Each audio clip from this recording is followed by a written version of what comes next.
News, ಇದು ಎಲ್ಲರಂತಲ್ಲ.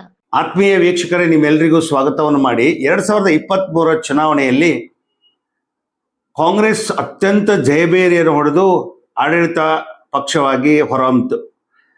ಮುಖ್ಯಮಂತ್ರಿಯಾಗಿ ಸಿದ್ದರಾಮಯ್ಯನವರು ಅಧಿಕಾರ ತಗೊಂಡ್ರೆ, DCM ಆಗಿ DK ಶಿವಕುಮಾರ್ ಅವರು ಅಧಿಕಾರ ತಗೊಂಡ್ರು.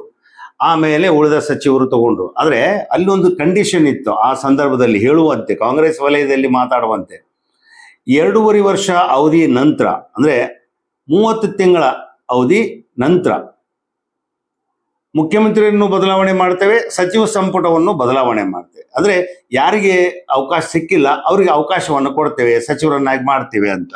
ಸೊ ಈಗ ಕೂಗು ಭುಗಿಲೆದ್ದಿದೆ. ಕಾಂಗ್ರೆಸ್ಸಿಗೆ ದೊಡ್ಡ ತಲೆನೋವಾಗಿದೆ.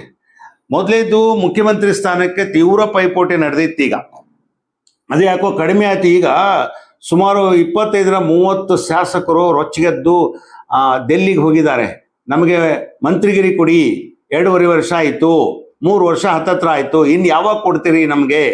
ಸೊ ನಮಗೆ ಮಂತ್ರಿಗಿರಿ ಬೇಕೇ ಬೇಕು. 2 ಸಲ ಆಯ್ಕೆ ಆಗಿವಿ, 3 ಸಲ ಆಯ್ಕೆ ಆಗಿವಿ, 4 ಸಲ ಆಯ್ಕೆ ಆಗಿವಿ, 6 ಸಲ ಶಾಸಕರಾಗಿದ್ದೀವಿ. ಆದರೆ ನಮ್ಗೆ ಮಂತ್ರಿಗಿರಿ ಯಾಕೆ ಕೊಡ್ತಾ ಇಲ್ಲ? ಸೊ ನಮಗೆ ಯೋಗ್ಯತೆ ಇದೆ, ನಾವು ಅರ್ಹತೆ ಇದೆ, ನಮಗೆ ಮಂತ್ರಿ ಮಾಡ್ರಿ ಅಂತೇಳಿ ಇವತ್ತು ದೆಹಲಿ ಮಟ್ಟದ ಹೈಕಮಾಂಡ್ದಲ್ಲಿ ದೊಡ್ಡ ಗಲಾಟೆ ನಡೆದಿದೆ.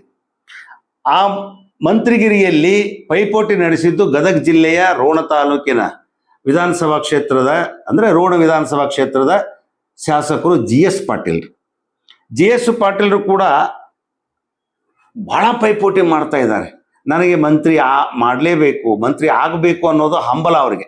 ಅದಕ್ಕೆ ಹೈಕಮಾಂಡ್ ಬೆಂಬಲ ಸಿಕ್ಕತ್ತೋ ಇಲ್ಲ ಗೊತ್ತಿಲ್ಲ. ಆದರೆ ಇಲ್ಲಿ ಗದಗ ಜಿಲ್ಲೆಯ ವ್ಯವಸ್ಥೆ, ಕಾಂಗ್ರೆಸ್ ವ್ಯವಸ್ಥೆ ಬೇಕಲ್ಲ.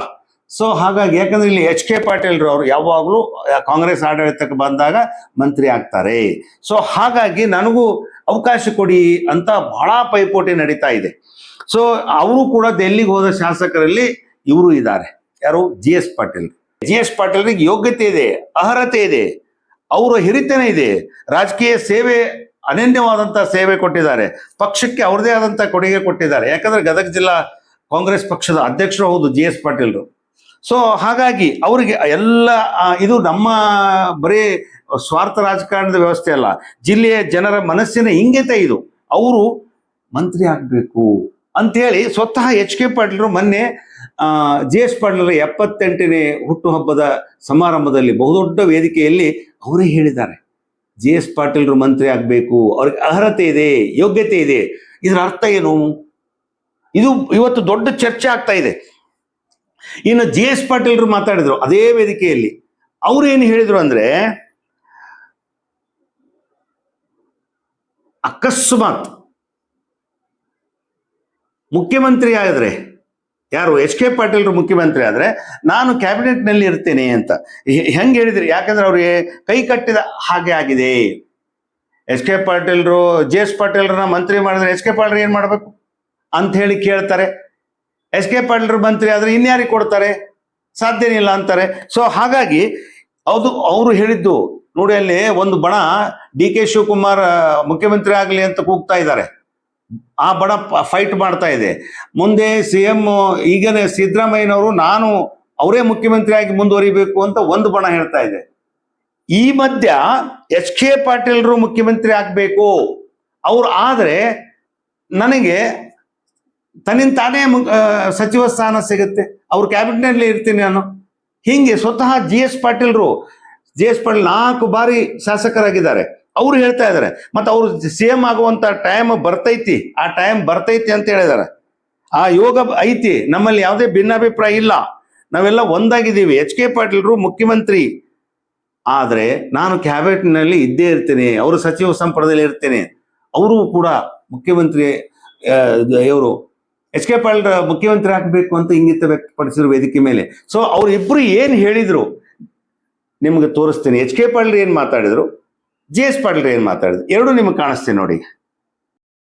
ನಮ್ಮ ಜಿಲ್ಲೆಯ ಜನರ ಮನಸ್ಸಿನೊಳಗೆ ಏನು ಇಂಗಿತ ಐತಿ ಅಂತ ಹೇಳಿದ್ರು. ಎಲ್ಲರೂ GS ಪಾಟೀಲ್ರು ಮಂತ್ರಿ ಆಗಕ್ಕೆ ಯೋಗ್ಯ ಅಂತಾರೆ. ಯಾರೂ ಅಲ್ಗೊಳಿಯೋದಕ್ಕೆ ಸಾಧ್ಯ ಇಲ್ಲ. ರಾಜ್ಯದಲ್ಲಿ ಹಿರಿತನದಿಂದ ಸೇವೆಯಿಂದ ಅತ್ಯಂತ ಅರ್ಹ ಮುತ್ಸದ್ದಿ ಯಾರಾದರೂ ಇವತ್ತು ಆ ಎತ್ತರಕ್ಕೆ ಏರೋದಕ್ಕೆ ಅತ್ಯಂತ ಯೋಗ್ಯರಿದ್ದರೆ ಅದು ಸನ್ಮಾನ್ಯ ಜಿ ಎಸ್ ಪಾಟೀಲರು ಅಂತ ಹೇಳಿದರೆ ತಪ್ಪಾಗುತ್ತೆ. ಇದು ಒಬ್ಬ ವ್ಯಕ್ತಿಯ ಅಭಿಪ್ರಾಯ ಆಗೋದಿಲ್ಲ, ಇದು ಸಮುದಾಯದ ಅಭಿಪ್ರಾಯ, ಇದು ಪಕ್ಷದ ಅಭಿಪ್ರಾಯ, ಕಾರ್ಯಕರ್ತರ ಅಭಿಪ್ರಾಯ, ನಾಯಕರ ಅಭಿಪ್ರಾಯ. ಅದಕ್ಕೆ ದಯಮಾಡಿ ಅವ್ರಿಗೂ ಕೈ ಕಟ್ಟದಂಗೆ H K Patil G S Patil ಮಂತ್ರಿ ಮಾಡಲಿ ಅಂದ್ರೆ ಎಚ್ ಕೆ ಪಾಟೀಲ್ ಏನು ಮಾಡೋದು? ಹೋಗಿ ನಾಳೆ ಎಲ್ಲರೂ ಕೂಡಿ ಎಚ್ ಕೆ ಪಾಟೀಲ್ ಮಂತ್ರಿ ಮಾಡೋನು, ಮುಖ್ಯಮಂತ್ರಿ ಮಾಡೋನು, ನಮ್ಮನ್ನ ಆಗೇ ತಗೋತಾರೆ ಕ್ಯಾಬಿನೆಟ್ನಾಗ. ಹಂಗೆ ಇರ್ತೈತೆ, ಅದು ಬರ್ತೈತೆ, ಅದಕ್ಕೂ ಟೈಮ್ ಬರ್ತೈತಿ. ಬಂದಾಗ ಅವನ್ನ ನಾವೆಲ್ಲ ಅದ್ರ ಬಗ್ಗೆ ಸಮಾಧಾನದಿಂದ ಹೋಗ್ತಕ್ಕಂಥ ಒಂದು ವ್ಯವಸ್ಥೆ. ವೀಕ್ಷಕರೇ, ನೋಡಿದ್ರಲ್ಲ, ಇಬ್ರು ಹಿರಿಯ ನಾಯಕರು ಎಚ್ ಕೆ ಪಾಟೀಲ್ರು ಎಲ್ಲವನ್ನೂ ಹೇಳಿದರು. ನೋಡ್ರಿ, ಅವರಿಗೆ ಯೋಗ್ಯತೆ ಇದೆ, ಹಿರಿತನ ಇದೆ, ರಾಜಕೀಯ ಸೇವೆ ಇದೆ, ಸಾಕಷ್ಟು ಅವರ ಕೊಡುಗೆ ಇದೆ. ಮತ್ತೆ ಕೆಲವು ನಿಗಮದ ಅಧ್ಯಕ್ಷರಾಗಿದ್ದಾರೆ, ಅಲ್ಲಿಯೂ ಕೂಡ ಸೇವೆ ಕೊಟ್ಟಿದ್ದಾರೆ. ಗದಗ ಜಿಲ್ಲಾ ಕಾಂಗ್ರೆಸ್ನ ಅಧ್ಯಕ್ಷರವರು ಆ ಪಕ್ಷಕ್ಕೂ ಸೇವೆ ಕೊಟ್ಟಿದ್ದಾರೆ. ಇಡೀ ಅವರು ಕುಟುಂಬ ರಾಜಕೀಯ ಬಹಳಷ್ಟು ಕೊಡುಗೆಯನ್ನು ಕೊಟ್ಟಿದೆ ಅಂತೆಲ್ಲ ಹೇಳಿದ್ರು. ಅವ್ರಿಗೆಲ್ಲ ಅರ್ಹತೆ ಇದೆ, ಅವ್ರು ಮಂತ್ರಿ ಆಗಬೇಕು ಅಂತ ಸ್ವತಃ ಎಚ್ ಕೆ ಪಾಟೀಲ್ರೇ ಹೇಳಿದ್ದಾರೆ. ಅವ್ರೀಗ ಉಸ್ತುವಾರಿ ಸಚಿವರು ಗದಗ ಜಿಲ್ಲೆದ್ದು, ಈಗ ಸಿದ್ದರಾಮಯ್ಯನವರ ಸಚಿವ ಸಂಪುಟದಲ್ಲಿ ಇದ್ದಾರೆ. ಅವರು ಪ್ರವಾಸೋದ್ಯಮ ಮತ್ತು ಕಾನೂನು ಸಂಸದೀಯ ವ್ಯವಹಾರಗಳ ಸಚಿವರು. ಅವರೇ ಸ್ವತಃ ಹೇಳ್ತಾ ಇದ್ದಾರೆ ಜಿ ಎಸ್ ಪಾಟೀಲ್ರಿಗೆ ಯೋಗ್ಯತೆ ಇದೆ, ಅರ್ಹತೆ ಇದೆ ಅಂತ. ಇನ್ನು ನೆಕ್ಸ್ಟ್ ಜಿ ಎಸ್ ಪಾಟೀಲ್ ಏನ್ ಹೇಳಿದ್ರು, ಇವ್ರಿಗೆ ಮುಖ್ಯಮಂತ್ರಿ ಆಗುವಂತ ಅರ್ಹತೆ ಇದೆ, ಅವ್ರು ಮುಖ್ಯಮಂತ್ರಿ ಆದ್ರೆ ನಾನು ಕ್ಯಾಬಿನೆಟ್ನಲ್ಲಿ ಆಟೋಮೆಟಿಕ್ ಬರ್ತೇನೆ, ಆ ಟೈಮು ಬರ್ತೈತಿ ಅಂತ ಹೇಳಿದ್ದಾರೆ. ಸೊ ಒಬ್ರಿಗೊಬ್ರು ನಾವು ಯಾವುದೇ ನಮ್ಮಲ್ಲಿ ಭಿನ್ನಾಭಿಪ್ರಾಯ ಇಲ್ಲ ಅಂತ ಒಂದು ಉತ್ತಮವಾದಂಥ ಸಂಬಂಧಗಳಿದಾವೆ. ನಾವು ಸುಮಾರು ವರ್ಷದಿಂದ ನಾವು ರಾಜಕಾರಣ ಮಾಡ್ತಾ ಇದ್ದೀವಿ, ನಮ್ಮ ಕುಟುಂಬ ಅವ್ರ ಕುಟುಂಬ ಬಹಳಷ್ಟು ಅನನ್ಯವಾದಂಥ ಸಂಬಂಧಗಳಿದಾವೆ ಅಂತ ಯಾರೋ ಜನ ಎಲ್ಲ ಮಾತಾಡ್ತಾರೆ. ಎಚ್ ಕೆ ಪಾಟೀಲರು ಜಿ ಎಸ್ ಪಾಟೀಲರಿಗೆ ಇವ್ರು ಶೆಡ್ ಹೊಡೆದ್ರು, ಅವ್ರು ಶೆಡ್ ಹೊಡೆದ್ರು, ಅವರು ಸಚಿವ ಸ್ಥಾನ ಇವ್ರು ತಪ್ಪಿಸಿದ್ರು, ಇದು ತಪ್ಸಕ್ಕೆ ಇವ್ರು ನೋಡ್ತಾರೆ ಅಂತ. ಬಟ್ ಅವರಿಬ್ರು ವೇದಿಕೆ ಮೇಲೆ ಹೇಳಿದರೆ ಅವರು ಅರ್ಹತೆ. ಒಟ್ಟಾರೆ ಏನು ಅಂತ ಕೇಳಿದ್ರೆ, ಜಿ ಎಸ್ ಪಾಟೀಲ್ರು ರೋಣ ವಿಧಾನಸಭಾ ಕ್ಷೇತ್ರದ 4 ಬಾರಿ ಆಯ್ಕೆ ಆಗಿದ್ದಾರೆ. ಫಸ್ಟ್ ಟೈಮ್ ಅವರು 1989ರಲ್ಲಿ ಕಾಂಗ್ರೆಸ್ ಪಕ್ಷದಿಂದ ಆಯ್ಕೆ ಆದರು, 99ರಲ್ಲಿ ಪುನಃ ಆಯ್ಕೆ ಆದರು, ಆಮೇಲೆ 2013ರಲ್ಲಿ ಆಯ್ಕೆ ಆದರು, ಈಗ 2023ರಲ್ಲಿ ಆಯ್ಕೆ ಆಗಿದ್ದಾರೆ. 4 ಬಾರಿ ಶಾಸಕರಾಗಿದ್ದಾರೆ, ಸೋಲು ಕಂಡಿದ್ದಾರೆ, ಆ ಮಾತು ಬೇರೆ. ಮತ್ತೆ ಉಗ್ರಾಣ ನಿಗಮದ ಅಧ್ಯಕ್ಷರಾಗಿದ್ದಾರೆ, ಈಗ ಖನಿಜ ನಿಗಮದ ಅಧ್ಯಕ್ಷರಾಗಿದ್ದಾರೆ. ಅವರು ಬಹಳಷ್ಟು ಸೇವೆ, ಮತ್ತು ಗದಗ ಜಿಲ್ಲಾ ಇದು ನಮ್ಮ ಕಾಂಗ್ರೆಸ್ ಪಕ್ಷದ ಅಧ್ಯಕ್ಷರವರು.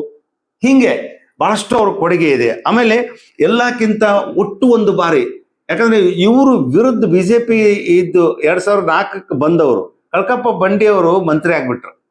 ಬಟ್ ಇವ್ರು 4 ಬಾರಿ ಶಾಸಕರಾದರೂ ಮಂತ್ರಿ ಆಗುವ ಯೋಗ ಇಲ್ಲ. ಯೋಗ್ಯತೆ ಇದೆ, ಯೋಗ ಬೇಕಲ್ಲ, ಅದನ್ನು ಬರೆಯೋರು ಯಾರು? ಹೈಕಮಾಂಡ್. ಮತ್ತೆ ಇಲ್ಲಿ ಎಚ್ ಕೆ ಪಾಟೀಲ್ ಇದ್ದಾರೆ, ದೊಡ್ಡ ಸಮಸ್ಯೆ. ಅವರನ್ನು ಬಿಟ್ಟು ಕೊಡಕ್ಕಾಗತ್ತಾ ಇದು? ಆದ್ರೆ ಈ ಸಲ ಮಾತ್ರ 100% ಅವರಿಬ್ರು ನೋಡಿ, ಇವರು ಸಿ ಎಂ ಆಗಲಿ, ಇವರು ಮಂತ್ರಿ ಆಗಲಿ, ಒಬ್ರಿಗೊಬ್ರು ಹೇಳಿದ್ರು H K Patil C M ಆಗ್ಬೇಕು ಅಂತ ಅವ್ರು ಹೇಳಿದ್ರೆ, ಜಿ ಎಸ್ ಪಾಟೀಲ್ರು ಮಂತ್ರಿ ಆಗಬೇಕು ಅಂತ ಎಚ್ ಕೆ ಪಾಟೀಲ್ ಹೇಳಿದ್ರು. ಆದ್ರೆ ಏನೇ ಆಗಲಿ ಶತಾಯಗತಾಯ ಈ ಸಾರಿ ಮಂತ್ರಿ ಆಗೇ ಆಗ್ತೀನಿ, ಆ ಅಭಿಲಾಷೆಯಿಂದ ನಾವು ದೆಹಲಿಗೆ ಹೋಗ್ತಾ ಇದ್ದೀನಿ. ದೆಹಲಿಯಲ್ಲಿ ಎಲ್ಲ ನಮ್ಮ ಶಾಸಕರು ಕೂಡಿ ಹೈಕಮಾಂಡಿಗೆ ಒತ್ತಡ ತರ್ತೀವಿ, ನಾವು ಅಗತ್ಯವಾಗಿ ನನಗೆ ಈ ಬಾರಿ ಮಂತ್ರಿ ಮಾಡ್ತಾರೆ ಅಂತ ಹೇಳಿದ್ದಾರೆ. ಕೆಲವು ಬಲ್ಲ ಮೂಲಗಳ ಪ್ರಕಾರ, ದೆಹಲಿಯಿಂದ ಬಂದ ಮಾಹಿತಿ ಪ್ರಕಾರ ಜಿ ಎಸ್ ಪಾಟೀಲ್ರಿಗೆ ಈ ಸಲ ಗ್ಯಾರಂಟಿ ಮಂತ್ರಿ ಆಗ್ತಾರೆ. ಅದರಲ್ಲೂ ಕೂಡ ಮೇ 15ರೊಳಗಡೆ ಪ್ರಮಾಣ ವಚನ ಸ್ವೀಕಾರ ಮಾಡ್ತಾರೆ ಮಂತ್ರಿಯಾಗಿ ಅಂತ. ಮುಖ್ಯಮಂತ್ರಿ ಉಪಮುಖ್ಯಮಂತ್ರಿ ಸ್ಥಾನದ ಗೊತ್ತಿಲ್ಲ, ಆದರೆ ಅವರು ಜಿ ಎಸ್ ಪಾಟೀಲ್ ಏನಾದರೂ ಮಂತ್ರಿ ಆದರೆ 100% ಎಚ್ ಕೆ ಪಾಟೀಲ್ರು ಸ್ಪೀಕರ್ ಆಗ್ತಾರೆ ಅನ್ನುವಂಥ ಮಾತು, ಸಭಾಪತಿಗಳಾಗ್ತಾರೆ, ಸಭಾಧ್ಯಕ್ಷರು ಆಗ್ತಾರೆ ಅನ್ನುವಂಥ ಮಾತಿದೆ. ಆದರೆ ಏನೇ ಆಗಲಿ ಎಚ್ ಕೆ ಪಾಟೀಲ್ರು ಅರ್ಹತೆ ಇದೆ, ಮತ್ತೆ ಜಿ ಎಸ್ ಪಾಟೀಲ್ರು ಅರ್ಹತೆ ಇದೆ. ಎಚ್ ಕೆ ಪಾಟೀಲ್ರು ಸಾಕಷ್ಟು ಬಾರಿ ಮಂತ್ರಿ ಆಗಿದ್ದಾರೆ, ಸಾಕಷ್ಟು ಬಾರಿ. ಈಗ ಅವರು ಮುಖ್ಯಮಂತ್ರಿ ಆಗುವಂಥ ಎಲ್ಲ ಯೋಗಗಳು ಮತ್ತು ಯೋಗ್ಯತೆಗಳು ಇದಾವೆ. ಇವರು ಮಂತ್ರಿ ಆಗಬೇಕು ಅಂತ ಅವ್ರ ಕನಸು ಈಡೇರುತ್ತಾ ಕಾದು ನೋಡಬೇಕು. ಆಸ್ಕ್ ನ್ಯೂಸ್ ಇದು ಎಲ್ಲರಂತಲ್ಲ, ನಿಮ್ಮ ಆನಂದ್. ನಮಸ್ಕಾರ.